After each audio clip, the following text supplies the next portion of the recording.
Of course, you know we're gathered here to celebrate the birthday of Sarah. But it never happened. But her next birthday, as you know, in November, shortly around Election Day. Listen up, birthday stuff. But first of all, raise a glass and toast the people who planned this party. Oh, God. Specifically to Linda Lemire.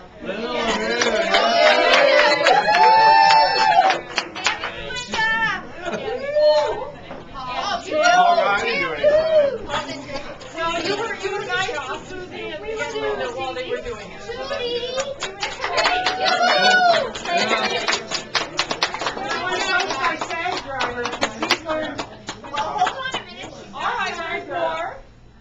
So, Brad,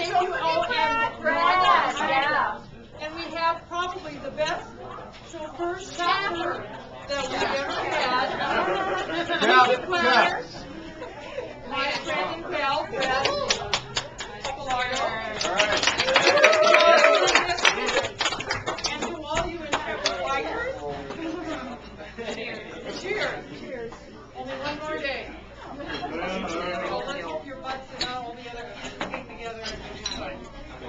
Okay. Now, we have one important member of our family, well, actually two, but I'm going to speak about Mimi because she couldn't be here. But she started this celebration back in April when we were in France. We worked on the theme, we worked on the song, we worked on the music. And then Mimi spent the whole last weekend writing the song for Sister Sarah. And with a couple changes, this is verbatim what Mimi wrote. And Sarah will recognize this tune. The verses talk about Sarah, and the choruses talk to her. And we practiced last night for half an hour. And if it's not real good the first time around, we'll sing it again. You guys better get it the first time. And my apologies for the song at the time. I didn't know how to make it big. Okay. Are you ready? Okay.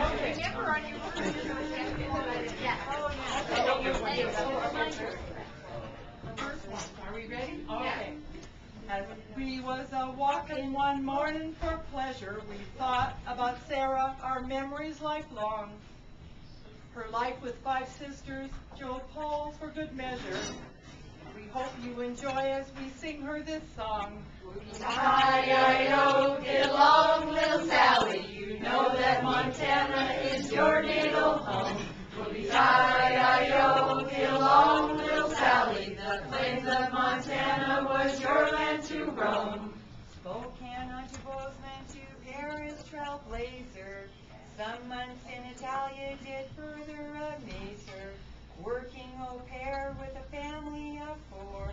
French life in the 60s was never a bore. Hi-yi-yo, get along, Miss Sarah. Europe, its culture inspired your fashion.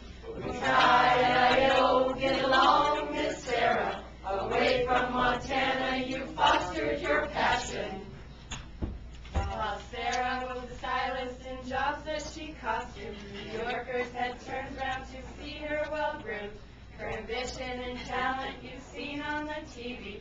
And along came a family, Jim, Andrew, and Jeannie. Hi-yi-yo, get along, Miss Sarah. New York was your home, the longest you've known. Hi-yi-yo, get along, Miss Sarah. Hard work and 2 children, deep roots ever shown. Oh.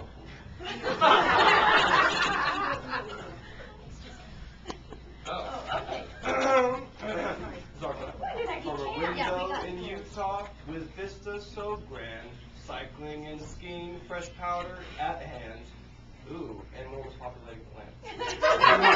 Pushing limits and boundaries no age can define. Our Sarah's a feeling younger all the time. Hi-yi-yo, get along, Miss Sarah. The move to Park City is your chosen home. Hi-yi-yo, get along, Miss Sarah. In the mountains of Utah, your hymns has shown.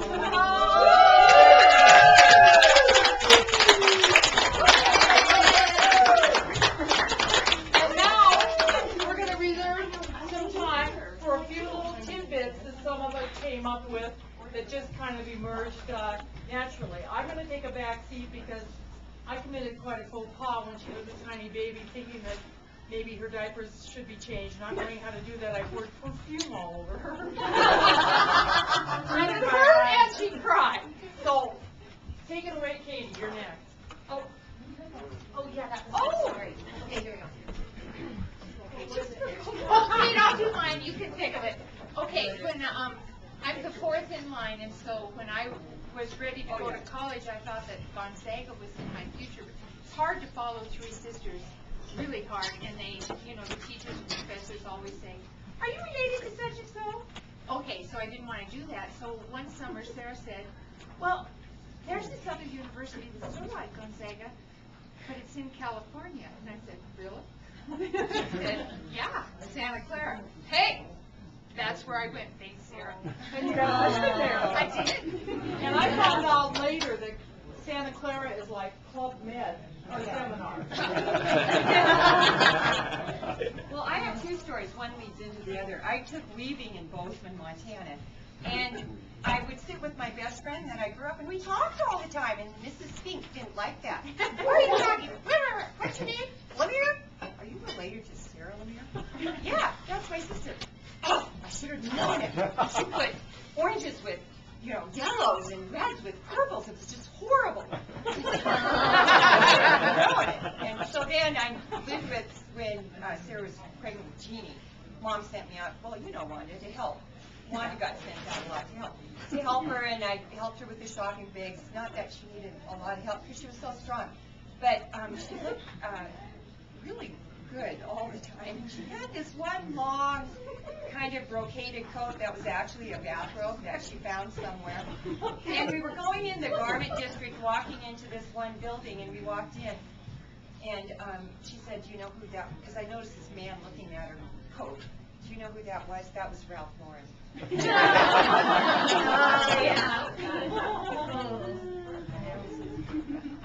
I remember when I was in high school, and I used to have real long hair. When I had hair, real long hair, and it was, I thought it was pretty good. That's what you wore, long hair, and it was wavy, and I kept trying to make it straight all the time. And Sarah comes back, and she goes, "Well, why don't you just let it go curly and get a different haircut?" So that's what I did, and then that was pretty good. And I wore that through college until I lost my hair.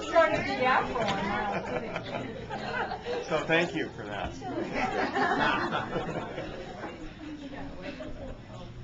No, I used to cut Susie too. Yeah. You don't know that because you were too. Oh, I probably. Is it still the same age?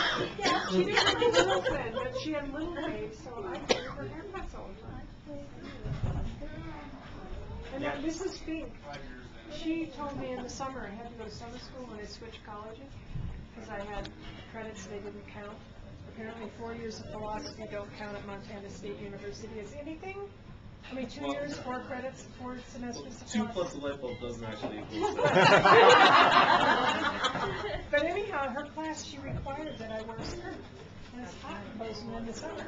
And so I was wearing shorts or whatever. So I had this wrap skirt that was Madras plaid. And I wrapped it around whatever I was wearing. And so she really hated that because it didn't go with anything else. Now it would have gone because you know how you wear everything all together. But I just put that on over and she'd start to say something. I said, "It's a skirt." Walk in and do my class. You were an early hippie. Yeah. No, She I was was also- early on. And I went to college there too at MSU. Later on, we used to go to have beers and burgers at the Hot Rock, which is this sort of local college place. And they had these round tables, and everybody carved their names in them and stuff, when you're a senior. And I carved my name. I was looking up at this table they had on the wall from 1962, and I go, "Geez, there's Lemire right there." Well, I have a story. It's not really a Susie story. It's Katie's story. What year did you graduate high school? 1970. And mini skirts came in 68, something like that. And so it was Christmas, and Sarah, when she came home for Christmas, it was always good when all my big sisters came home. But On the train. she brought Katie a mini dress. You mean what's her name? And it was a true mini dress, and it looked great on Katie. And Katie wore it to school. Mrs. Wendelberg, who taught old school PE, immediately sent her home. No, she sent me to the vice principal's office. My Tim's coach he said, Katie, you gotta go home. and I had my hair just so in a bow, and it was Betsy, what's her name? Oh, Betsy Johnson. Yeah, so it was cute little Betsy Johnson. We had to go home. I immediately burst into tears. Yeah, it was hard. And within a month, everybody was hiking up their skirts to them. The trend set. I had the first bell bottoms. I had the very first bell bottoms that Sarah always brought us the latest stuff. Yeah. You brought me a paper dress. Why would it be paper? You brought me a paper dress. What? Paper. Okay, I have a confession to make to Sarah because she might not know this, but she and Jean went to France to live for a couple of years. Man, they got stuck at home. Oh, I remember that. I know. And Sarah left jewelry and some really cute dresses, some winter clothes, sweaters. Well, I took them all to Santa Clara. They were great. Thanks, Doc. Well, I came back from Europe and I thought I had all this stuff. It was in that closet. The closet in the garage, right? That's where you kept it with the But there's a mothball. Mimi story, what Mimi used to do for me. Her best friend lived right across the alley from us, Barbara. And in high school, Mimi was 3 years behind me. And she's extremely short. You know, she was adopted because she has curly hair, and the only way with curly hair is really short. So, well, we didn't know that then. But I'd go to school, and she'd hide from me in the hallway because she'd steal my clothes and go across to Bar Randall's and change. Come home for lunch, change at Bar Randall's. You didn't do that all day long. Well, Mimi And I find stains on things, and I don't know why. Yeah. Mimi realized that, and that's why she worked so hard on this She did. It truly was a Mimi thing. Anyway, we have a present. She needs that promotion. This is not supposed to be birthday presents for these things. Well, we're not going to be here in November. No, but the birthday present is that you all came, and it cost you money to do this, and I know that. And this is the best birthday ever with my family.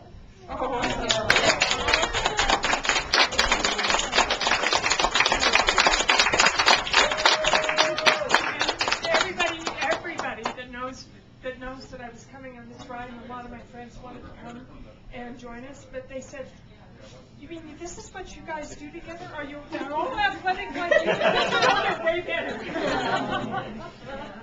They asked me that too. And I said, yes, and I'm the younger one. All the older ones are How do I need to? They asked me that too, and they said, yeah, he's the best. And I have to say, Clean knife. Only have knives. You had a hard time. You're kind of hard to buy for. No, she's not.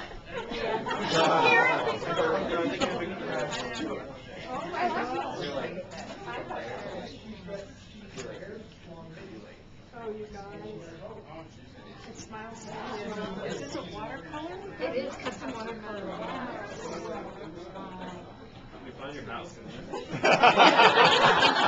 First we go party. Sarah Lashkar found it on Etsy. Wow. Well, I found Lady on Etsy, and she just jumped at the chance to do it. So.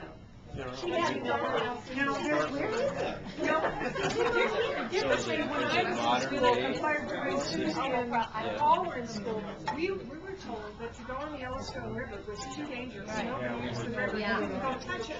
And graduation, high school graduation, a bunch of kids all went on the river and rode over to this island and partied there.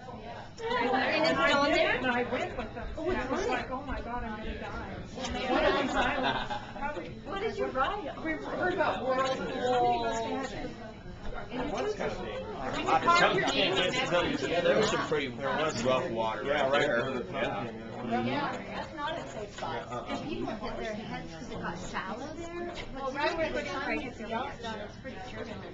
We spent all Saturday night skiing up around Yellowstone.